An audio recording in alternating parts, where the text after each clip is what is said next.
Alright everybody, so first off, sorry about the delay. Been very busy the last couple weeks, so this is not the race from this Saturday, but it is one of the two races from the doubleheader last Saturday. So 2 Saturdays ago, the race was canceled, so they decided that next week, which would have been last Saturday, not the one that just happened, the one before that. Very confusing, I know, bear with me. that would be a doubleheader. So this is the first race of that doubleheader here at China. And going into this track, I don't know what the standings are. The standings haven't really been updated, but I do know that we're leading constructors, but it's not a super large margin. But we do have a great lead in the Drivers' Championship right now, but it did take a hit after the last race at France, which I'm sure you guys have seen by now. So going into this race, that was very fresh on my mind. So I am employed probably my favorite strat in league racing that I do, and I call it the patented Logan avoid people strat. And basically the reasoning behind that is when I feel like I'm towards the front of the field in terms of pace in a league, I know that 99 times out of 100, if something goes wrong, it's going to be me getting caught up in other people's stuff. So I kind of run a strategy that allows me to, as described, avoid people as much as possible. So it allows the race to be more in my hands, even if it might be a little bit slower in overall pace. So heading into the qualifying lap, as you see, we're on the soft tires, even though mediums to hards is the strat on this track. Nice wide entry to the first corner, late apex, being smooth on the exit here, not overly aggressive. And remember, one-shot qualifying, so you will see me not be 100% on the limit on some of the more risky corners. You can brake late for that corner, really straighten it out on the exit when you get to the throttle. And then here, long left-hander, slight let off, almost completely flat. This corner is about getting that timing of your braking down, knowing when to leave off the braking is just as important as when to brake. Late apex to that corner, which allows you to get a good run to the second corner, nice and smooth on the throttle on the exit.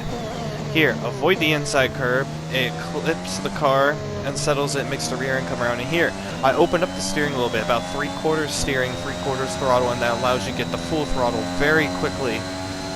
As you can see, I was full throttle by the time I was like in the 5th gear onto this long straight. Get a nice long one to run, nice run onto the long straight.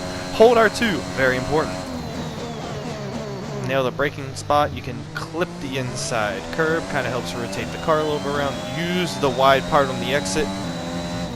Accelerating when the car is in a straight line makes it easier. Abuse the curbs, cross the line, and it looks like that is going to be pole position. And it probably, I knew going in that it probably would be pole position because I was on the soft tire, and Timo most likely on the medium tire. Again, I'm using the avoid people strategy. It's a strategy that has paid many dividends for me in the past, and I anticipated the same here today. So the disadvantage is Timo has the advantage here of going mediums to hards, which is just overall the faster strategy. The advantage for me is that I start out front and I get to open up a gap right away, which allows me to, again, not be near people, which is a very good strategy in league racing because lots of incidents happen in league racing. But if you're not near people, then you can't get caught up in them. You see, there's a lot of perks to this strategy. Huh, Phoebes? Can't disturb her while she's sleeping. So heading into this race, I was feeling confident, not just because of the strategic choice, but also because China is one of my best tracks in terms of the results I usually get here. My win percentage is very good on this track. So going into this race, feeling very comfortable.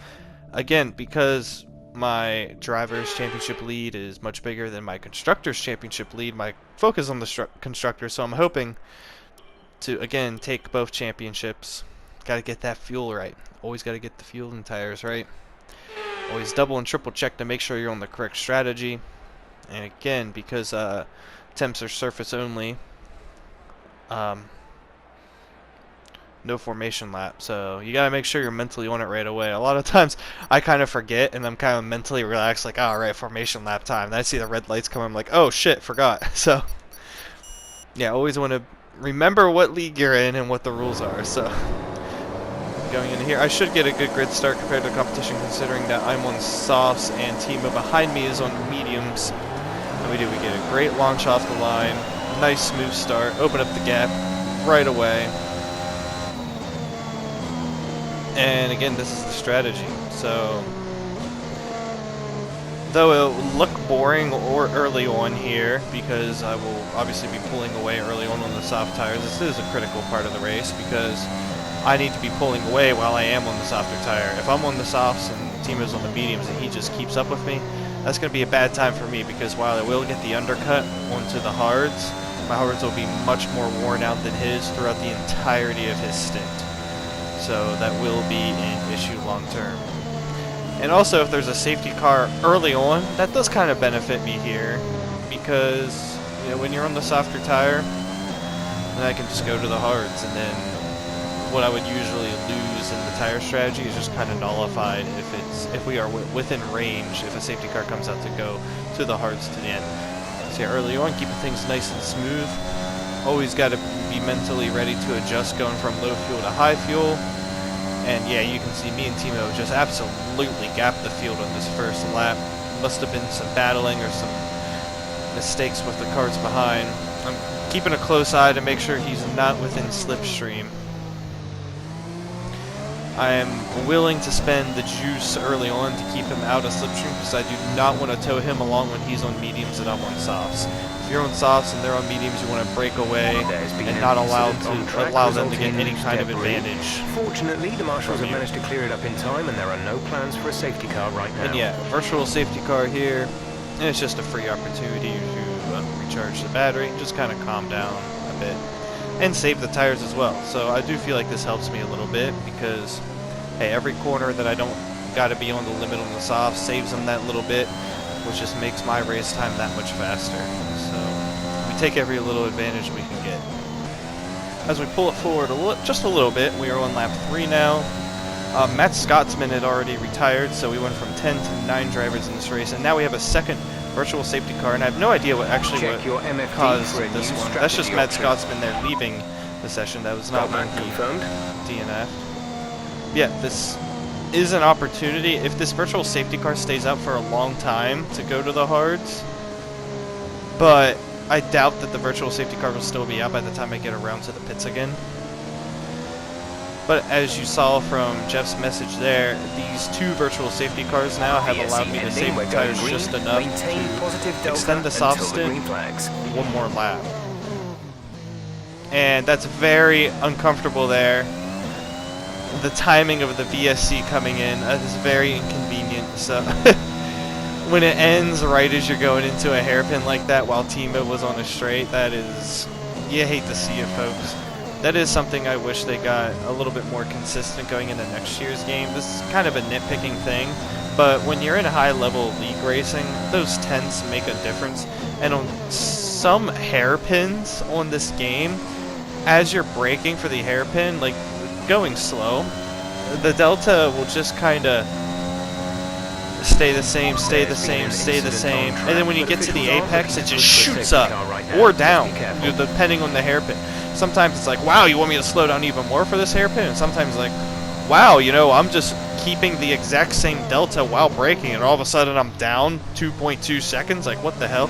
And when you get into a situation like that, the VSC ends, boom, it could be a penalty just like that, or boom, you could lose a second and a half to the car behind or car in front. You know, it's little things like that can really make a difference in a league race for you when you're in a league where there's 20 people being Timo's pace. So I actually just had something like that happen in a league race where VSC ended at a very uncomfortable point. I was gaining on the car ahead in the wet, or it's very difficult to overtake in the wet. It's very hard to follow. And VSC ended as I was in the hairpin, turn 2 Austria, and they were on the straightaway. So I just lost another second and a half, even though my delta was 0.2 on my end. But it is what it is. Always hoping that they improve things going into the next game. So let me know in the comments what you guys are hoping they improve going into the next game. I do overall think these F1 games are pretty good games, very, very fun, good looking, good playing games, but there's always room for improvement. And I know that the studio's probably been having issues with the transfer going from Codemasters to EA. That can cause a lot of issues in development, so I'm sure a lot of the technicality issues that we had earlier on were solely because of that. Because there's no reason otherwise that you would have a game that's so polished in some aspects but not in others. You know, that's just a case of team infrastructure. Well, anyhow, into the race. We are on lap 5 now. Things are going smoothly so far. I'm pulling against the Timo, not towing him along in the slipstream while I'm on the faster tire, which is good. And yeah, hopefully things keep going like this. As we pull further forward now, lap 7, we are headed into the pits. We're going to head onto the hard tire. We will take these tires to the end of the race unless if there's a safety car that allows us to go to a faster tire. And that's kind of a big advantage that you can have in a league like this where the pace allows the field to spread a lot, is that it kind of reduces the risk of, how should I explain this? It reduces kind of the pending threat of a poorly timed safety car, because in some leagues, you know, if the field's very close together, you get an awkwardly late safety car where you're on hards and you could technically switch to softs, but if you make the pit stop, you're going to lose 5-10 positions even though you're pitting under safety car. And it's kind of a guessing game, because when you're in the car in front, the cars behind can get all the information of who's pitting and who's not. So. But in leagues like this where we're kind of spread out, it can basically just be a safe call where, worst case scenario, maybe I get passed by one car. So in that case, it's pretty much always going to be the correct thing, if you can take a softer tire to the end of the race, to do just that. So it does kind of allow things to come down to the racing between me and Timo, as we get a really dumb warning right there. I have no reason to be getting warnings, especially when I'm out in front like this. I'm still first after the pit, and I didn't notice it during the race, but apparently Timo must have some kind of issue, because I wasn't really looking behind me after the first few laps, and then I kind of didn't see him back there anymore, and I just kind of assumed that I gapped him on the softs. Their tires are 7 laps old. But yeah, he hasn't pit yet. I made a full pit stop and under green, and we're still ahead. So yeah, it must have been some kind of spin, some kind of issue that he had. So that seems to have happened a lot this league so far, where if I'm having a close battle with someone, they just spin. You see it so many times where if I pit and there's someone in front of me after a safety car, they always spin. Or me and Timo have had a couple of our own spins, so it's been some weird races so far, but we are still pretty early on in the season, so everything is still to play for. And pulling it forward, we have another virtual safety car, but watch this. Remember what I mentioned earlier? Look how slow I was going there, and look how slow I'm going from here, and then all of a sudden, you gotta be fucking kidding me. Yeah, I'm upset about that one, because I mean, I still feel alright in terms of where my stance is in this race.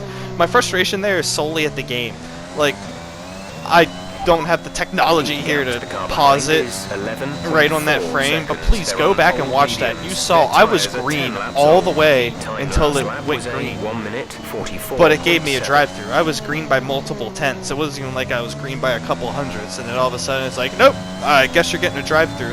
And that's exactly what I was talking about, where on some corners, like that, the end of the turn 1, turn 2 there, you saw I was going slow, and my delta shot up, and I continued to go slow, and then apparently my delta, when I hit the apex of turn 3, just fucking shot straight down, and I got a drive-through.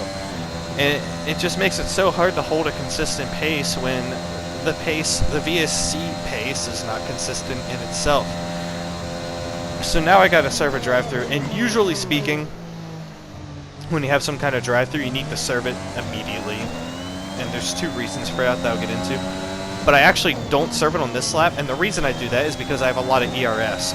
So if I would pit with that much ERS, I would just hit 100, so it would be kind of like I'm wasting potential ERS that I could use for free. So my thought process is I'll carry on 1 more lap, use a bunch of ERS so I don't, you know, leave meter to be used on the table essentially, and have pretty much over 100%. So making the use of my meter for this lap because I know it's going to refill when I box anyhow. So that's what I'm going to do. But this is risky because of the other reason that you should pit right away, and that is because if a safety car comes out, you just are disqualified because the laps still count. Usually the rule is that you have 3 green flag laps to serve your penalty. But in the game, it's just programmed as you have 3 laps to serve your penalty. But, again, going back to real life, you're not allowed to serve it under yellow, which is why the rule is you have 3 green flag laps to serve it. But like I said, in the game, it's just programmed as 3 laps in general, but you still, like real life, cannot serve it under yellow. So basically that means if you get a drive-through penalty and then from a virtual safety car, and then a full safety car comes out when you haven't served it yet, obviously that full safety car is going to take up those 3 laps that you have to serve the penalty, so you're just going to get disqualified no matter what, and there's absolutely nothing that you can do about it. So this was very risky, but I was confident that full safety car wasn't going to come out. Gotta get the most out of everything. So here we are, serving our bullshit drive-through penalty. And don't be that jackass that gets a speeding penalty on the way to serve your drive-through. That happens a lot, actually. I've seen it. But yeah, that's just super frustrating. Like I said earlier, I overall think this game's a great game, very fun. But it's just little things like that that just straight up shouldn't happen. Clear of the white line on the exit. We'll receive a that can just ruin someone's into entire season in a league. You know, like I said, in this league, the gap between the drivers is more spread, so that doesn't matter. If I did this in any other leagues I race in, like if I did this in the fastest league I race in, right there's the difference between me being in the lead and being bottom 5 on a full grid. No exception. You're losing 3 seconds a lap. So, yeah, it's just really frustrating to see something like that happen.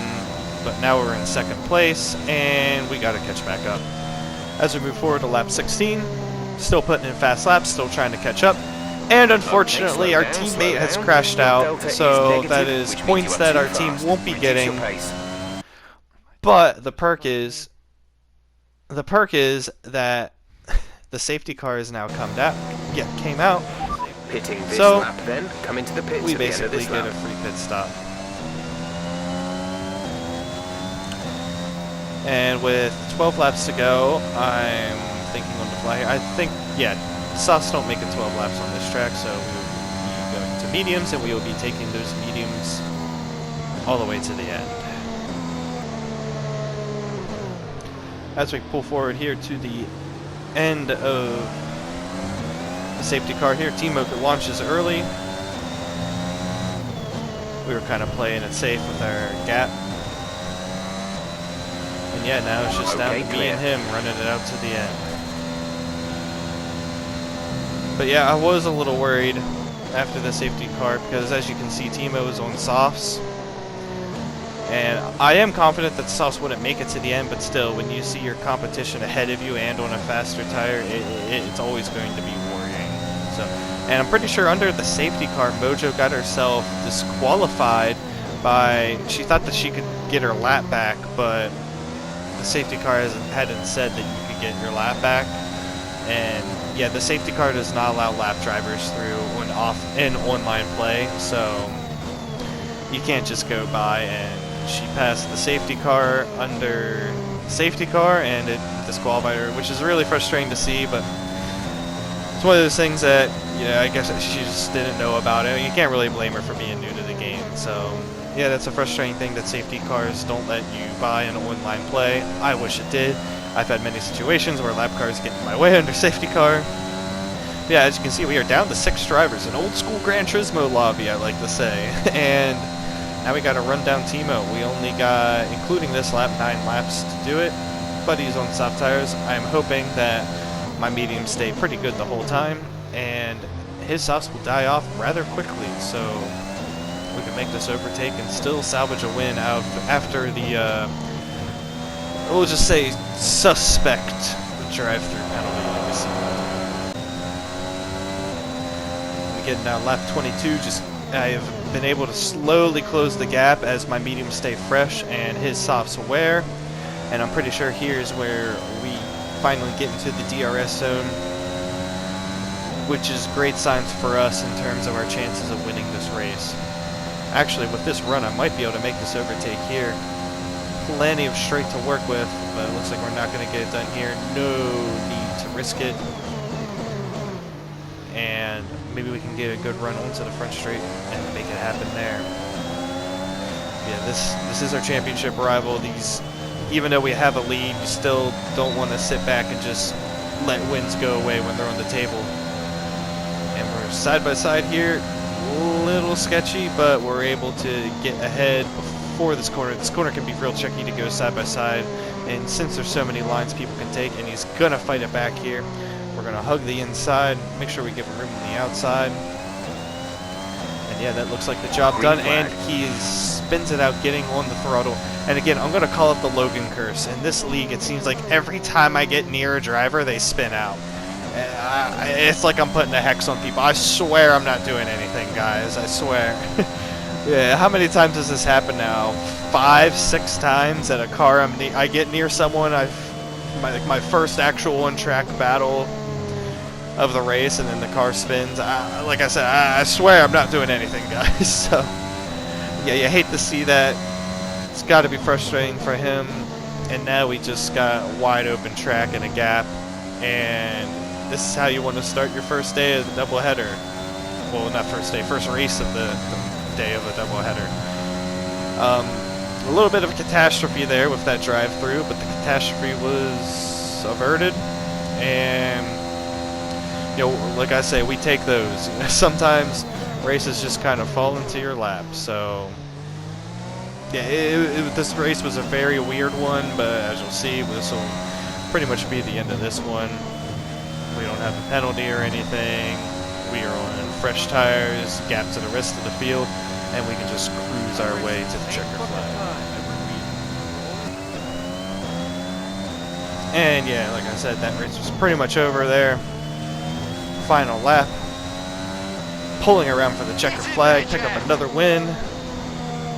Yeah, that's going to be another 25 points. Is it 26 points? I don't remember if I got fastest lap or not. We'll have to see on the race results. Going to be able to get 25 points. Timo still comes in second, even with his spin. Makes the soft tires last. What was that? 12 laps in the end. Andrew third for Mercedes. This has definitely turned into a 2-team race for the constructors. I feel like early on that Mercedes could have had a chance, but just inconsistencies with not showing up to the races is what gets them. And it's honestly what's getting everyone that's struggling in the championship. I mean, you're not going to have good races if you're not showing up, and you're not going to improve if you're not showing up and getting that racing experience. It all starts with attendance, you know, both in terms of success and learning in league racing. You gotta, if you're not showing up in racing, you're not going to learn anything, and you're not going to improve. So yeah, as you can see, we pick up this win. Once everyone finishes, we'll be able to see if we got fastest lap here, which would be nice. You know, 25 points is nice, but 26 points, it just feels that much better. So we're going to get first with our rival Timo in second. Again, I'm unsure where this puts us in terms of the Drivers' Championship because that hasn't been updated too recently. Especially now at the point of recording this.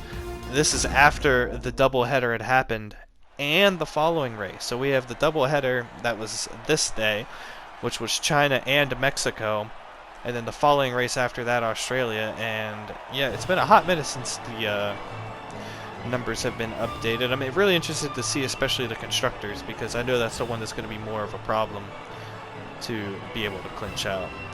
And I actually think my recording does fail here at the end, so what you saw there is the best that we're going to get. Actually, we're going to get a quick glimpse of it, and you can get a nice cut of the final rundown. And yeah, that'll be it for this one, and I'll see you guys in the second race of the doubleheader.